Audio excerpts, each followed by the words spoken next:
하나님께서 하신 일은 우리가 이제 계속해서 사도행전을 강의하고 있습니다. 특별히 사도행전 10장은 이방인 고넬료의 회심 사건입니다.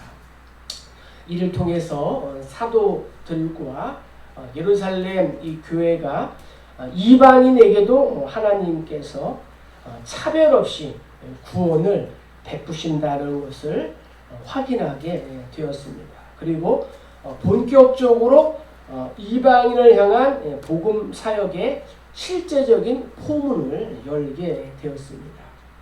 예수님께서 승천하시면서 또 예루살렘과 또 온 유대와 또 사마리아와 땅끝까지 이르러 내 증인이 되리라는 이 예수님의 이 명령에 순종해야 할 사도들과 이 예루살렘 초대교회가 종교적인 관습으로 인해서 이방인들을 향하여 가지고 있었던 이 편견과 담을 허무는 계기가 되었습니다. 우리가 주목해야 할 것은 베드로가 가진 이방인을 향한 이 편견과 이 부정적인 인식을 스스로의 힘으로 바꾼 것이 아니었습니다. 하나님의 계획과 하나님의 일하심, 하나님의 주도적인 역사하심으로 가능했다는 것입니다.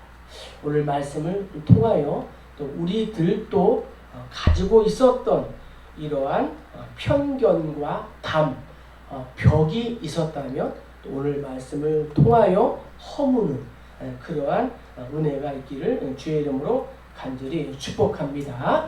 자, 하나님께서 하신 일들이 무엇일까? 우리 4절을 다시 한번 읽겠습니다. 고넬료가 주목하여 두려워 이르되 주여 무슨 일이니까? 천사가 이르되 내 기도와 구제가 하나님 앞에 상달되어 기억하신 바가 되었으니. 아멘. 하나님께서 하신 일은 무엇이냐?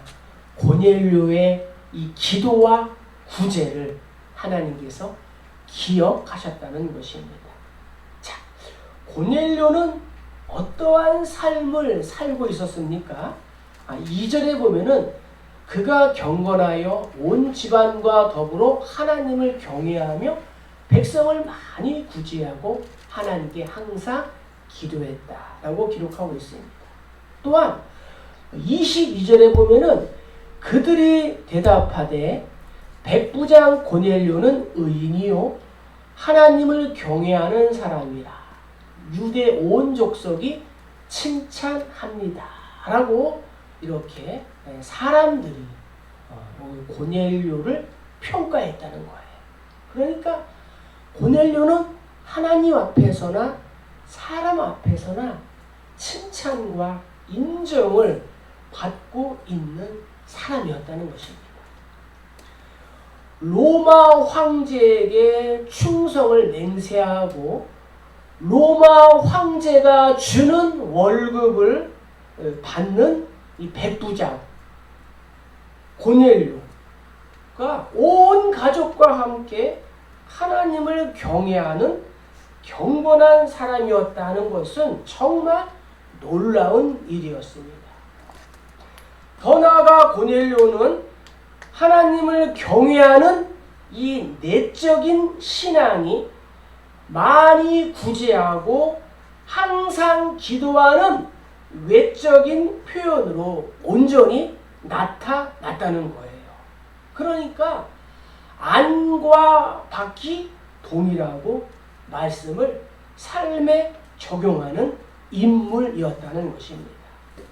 당시에는 로마 군인들의 유대인을 향한 다양한 횡포가 만연하였던 때였습니다. 우리나라도 정말 병자호란, 임진왜란, 정유재난을 겪으면서 정말 외인들이 우리 백성들을 향한 횡포가 얼마나 정말 많았습니까? 이러한 때에 오히려 유대인들을 향해 구제한다는 것과 유대인과 같이 하나님께 항상 기도한다는 것은 결코 쉬운 행동과 결단이 아니었을 것입니다. 동료 백부장들도 어리석은 행동이라며 고넬료를 비난했을 겁니다. 나라를 빼앗긴 유대인들에게는 로마 장교가 이 베푸는 선행의 의도를 의심하며 곱지 않은 시선으로 바라보았을 것입니다. 그럼에도 고넬료는 자신에게 주어진 자리에서 온 집안과 더불어 하나님을 경외했으며 하나님께서는 고넬료의 기도와 이 구제를 기억하셨다는 것입니다. 자, 어느 날 고넬료를 찾아온 하나님의 천사는 고넬료에게 위로와 힘이 되는 말씀을 전해 주었습니다. 그것은 고넬료야, 너의 이 기도와 구제가 하나님께 상달되었고 하나님께서 기억하신다는 것입니다. 할렐루야. 본문에 상달되다, 이 뜻은 올라가다라는 뜻이에요. 이 상달되다라는 말은 히브리인들의 은유적인 표현인데 성전에서 드리는 희생 제물의 연기가 하늘 방향으로 올라간다는 그러한 뜻입니다. 그러니까 고넬료의 기도와 이 구제로 이루어진 삶의 예배가 분향단에서 드리는 이 정말로 이 제사의 연기처럼 하나님께서 기뻐 받으시는 향기가 된 줄로 믿습니다. 또한 하나님께서 고넬료의 이 기도와 구제를 기억하셨다는 것입니다. 여기에서 기억이란 의미로 사용된 헬라어 단어가 마가복음에도 등장하는데 우리 한번 읽어보겠습니다. 내가 진실로 너희에게 이르노니 온 처에 어디서든지 복음이 전파되는 곳에는 이 여자가 행한 일도 알아요 그를 기억하리라 하시니라. 아멘. 주께서 식사하실 때에 한 여인이 자신의 옥합을 깨뜨려 예수님의 머리에 향유를 두었습니다. 어떤 사람은 여인의 행동에 향유를 허비하였다고 화를 내며 여인을 비난했습니다. 그러나 예수께서는 이 여인이 자신의 몸에 향유를 부음으로 주님의 장례를 미리 준비하였습니다. 온 천하 어디서든지 복음이 전파되는 곳에는 이 여인의 행위도 기억될 것이다 라고 말씀하셨습니다. 그리고 2000년이 지난 오늘날 우리들도 이 여인의 행위를 기억하게 되는 것입니다. 이처럼 백부장 고넬료의 이 기도와 구제는 주변 사람들에게 많은 비난과 의심의 대상이 되었을는지는 몰라도 하나님 앞에서 향기로운 죄물이 되었을 뿐더러 기억하신 바가 되었다라고 성경은 기록하고 있습니다. 사랑하시는 성도님들의 믿음의 역사와 또 사랑의 수고와 소망 중 인내하면서 헌신하는 것들을 주께서 반드시 기억하실 줄로 믿습니다. 천사를 통하여 이 사실을 들은 고넬료에게 이것보다 더 큰 위로가 어디에 있겠습니까? 하나님께서 나의 기도와 구제, 나의 진정한 삶을 온전히 받으셨구나. 나를 기억하셨구나. 그동안 이방인인 자신이 겪어야 했던 수많은 갈등과 고민들, 수고와 눈물이 한순간에 씻겨 내려가고 감사와 기쁨이 넘치게 되었습니다. 더 나아가 성령을 받은 은혜를 누렸을 뿐만 아니라 복음이 이방인에게도 전파되는 일에 물꼬를 트게 되는 은혜의 통로로 쓰임을 받게 된 줄로 믿습니다. 성도인 우리에게 허락하신 사회적 지위, 직업, 학벌 등 삶의 자리는 모두 다양합니다. 그러나 그 자리에서 우리 각자가 살아가야 하는 삶의 방향은 모두 동일한 줄로 믿습니다. 나를 부르시고 나를 세우신 그곳에서 하나님을 경외하며 선을 행하는 삶을 살아가는 것입니다.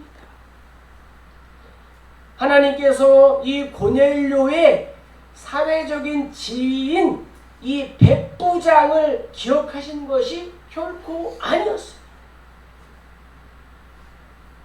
그의 구제와 기도의 삶을 기억하신 것처럼 하나님께서 우리에게 주어진 자리에서 우리가 어떠한 삶을 살아가고 있는지에 하나님은 관심을 가지고 계신다는 것입니다. 그렇기에 우리의 삶의 관심은 지금 이 자리에서 하나님을 경외하며 선을 행하는 삶이 되어야 하는 것입니다.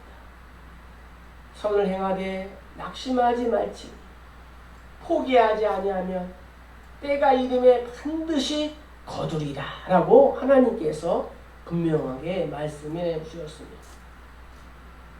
내가 있는 자리에서 주를 경외하며 선을 행하는 이 삶의 예배를 온전히 하나님께 올려드리는 우리 모두 다 되시길 주의 이름으로 간절히 축복합니다. 두 번째는 우리 15절 읽겠습니다. 또 두 번째 소리가 있으되 하나님께서 깨끗하게 하신 것을 내가 속되다 하지 말라 하더라. 아멘. 11절부터 13절도 보면은 하늘이 열리며 한 그릇이 내려오는 것을 보니 큰 보자기 같고 네 귀를 메어 땅에 들이었더라. 그 안에는 땅에 있는 각종 네 발 가진 짐승과 기는 것과 공중에 나는 것들이 있더라. 또 소리가 있으되 베드로야 일어나 잡아먹어라 하거늘. 주께서 하신 일은 무엇이냐? 깨끗하게 하셨다는 거예요. 고넬료는 하나님께서 보내신 천사의 명령에 따라 베드로를 초청하기 위해서 하인 2명과 경건한 부하 1명을 베드로가 있는 요빠로 보냈습니다. 이때 베드로는 지붕에서 저에 기도하고 있었습니다. 기도하다가 배가 고팠어요. 시장했어요. 무언가 먹으려고 합니다. 하인들이 음식을 준비하기 시작합니다. 그들이 요리를 하고 있을 때에 베드로는 황홀경에 빠지게 되었습니다. 그것은 하늘이 열리며 한 그릇이 내려오는 것을 보니 큰 보자기 같은 것이 내려오는 것을 보았습니다. 여기에 큰 보자기란 커다란 배의 곳에도 사용되는 표현입니다. 그 안에 보니까 땅에 있는 각종 네 발 가진 짐승과 기는 것과 공중에 나는 것이 있더라. 또 소리가 있으되 베드로야 일어나 잡아먹어라. 하나님께서 베드로에게 말씀하셨어요. 일어나 잡아먹어라. 하나님께서 그릇 안에 레위기와 신명기에 열거된 부정한 짐승과 이 정한 짐승을 뒤섞어 놓음으로써 짐승에 대한 이러한 구분이 더 이상 없음을 분명히 밝혀 보여주셨습니다. 즉 하나님 이제 모든 짐승이 다 정결하다라는 강력한 메시지를 모든 짐승을 섞어 놓으시고 잡아먹으라 하심으로 나타내셨어요.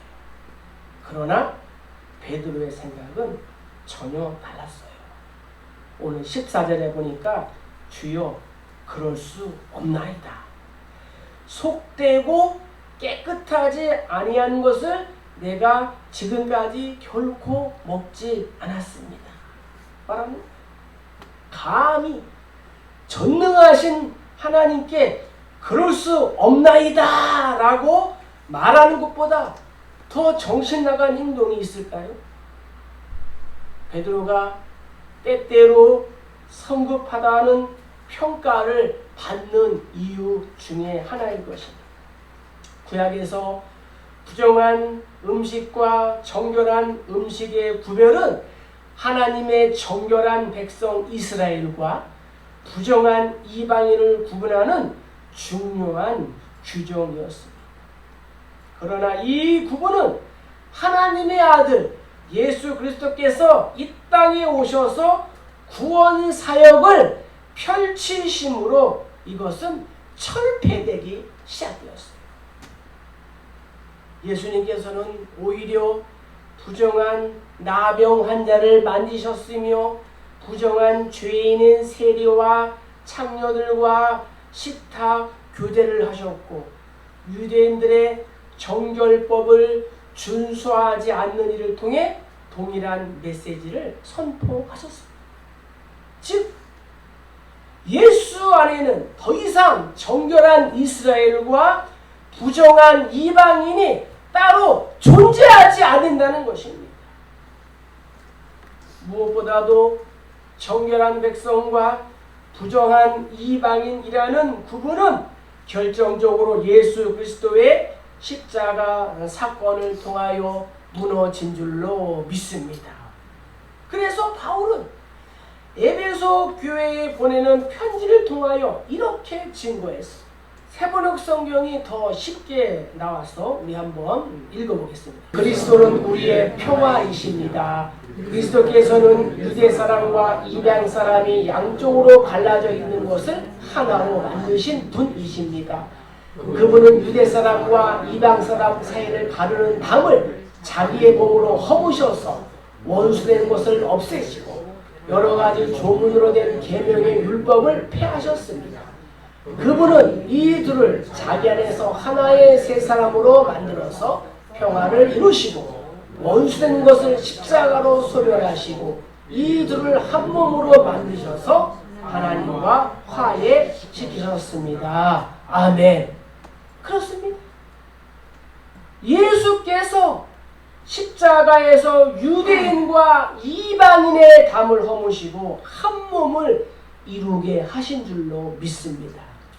따라서 교회 안에는 빈부귀천, 남녀노소, 지위고하를 막론하고 모두가 하나님의 가족이라는 거예요. 예수의 형제라는 거예요. 이제 베드로는 이방인 고넬료의 초청에 응하지 않을 이유와 또 그에게 복음을 전함으로 영원한 생명의 통로로 쓰임받지 않을 이유가 없었습니다. 혹시 우리에게도 막힌 담으로 말미암아 원수된 관계가 있지 않습니까? 이 편견으로 말미암아 영원한 생명의 통로로 쓰임을 받지 못한 채 베드로처럼 주여 그럴 수 없나이다 라고 거부하고 계시지는 않으십니다. 하나님께서 깨끗하게 하신 것을 우리가 속되다 하지 말아야 할 줄로 믿습니다. 하나님께서 나를 향하여 깨끗하다 하시면 나는 그분이 보시기에 정말로 깨끗하게 된 줄로 믿습니다. 그래서 예수 그리스도 안에서 허물지 못할 담, 소멸되지 못할 원수된 것은 결코 없는 것입니다. 깨끗하게 하시는 하나님의 은총 안에서 원수를 맺은 높은 담과 막힌 벽들이 무너져 생명과 축복의 통로로 쓰임받는 우리 모두 되시길 주의 이름으로 간절히 축복합니다. 세 번째는 17절 읽겠습니다. 베드로가 본 바 환상이 무슨 뜻인지 속으로 의아해하더니 마침 고넬료가 보낸 사람이 시몬의 집을 찾아 문 밖에 서서. 아멘. 하나님께서 보내신 이 고넬료가 보낸 사람들이 도착하였습니다. 하나님께서 고넬료에게 베드로를 청하라 말씀하셨으며 고넬료의 사람이 도착하기 직전에 하나님께서 베드로에게 환상을 보여주신 것은 하나님의 일하심이었습니다. 그리고 베드로는 환상이 무슨 뜻인지 속으로 의아해했다라고 성경 말씀하고 있습니다. 여기에 의아해하다라는 이 헬라어의 원뜻은 심히 당황하다라는 뜻이에요. 그러니까 베드로가 심히 당황했다는 거예요. 자신이 경험한 환상과 하나님의 명령을 거절하는, 그리고 하나님께서 깨끗하게 하시는 것을 네가 속되다 하지 말라고 3번이나 말씀하신 내용이 도대체 무슨 의미인지 알 길이 없어서 심히 의아해 당황해 하고 있었습니다. 그런데 그때 마침, 이 마침이라는 단어에 동그라미 치세요. 이거 중요합니다. 그런데 마침 고넬료가 보낸 사람이 베드로가 머무는 시몬의 집에 도착하여 베드로를 부릅니다. 자, 이 마침이라는 헬라어 단어의 원 의미는 이거예요. 보라, 자. 독자나 듣는 사람에게 집중할 것을 요청하는 단어가 바로 이 마침이라는 거예요. 보라! 자! 우리도 중요할 때 이렇게 말하지 않습니까? 이 단어의 의미를 살려서 17절을 읽는다면 이런 거예요. 보십시오! 베드로 사도 보십시오! 마침내 고넬료가 보낸 사람이 시몬의 집을 찾아 문 밖에 서 있습니다. 라는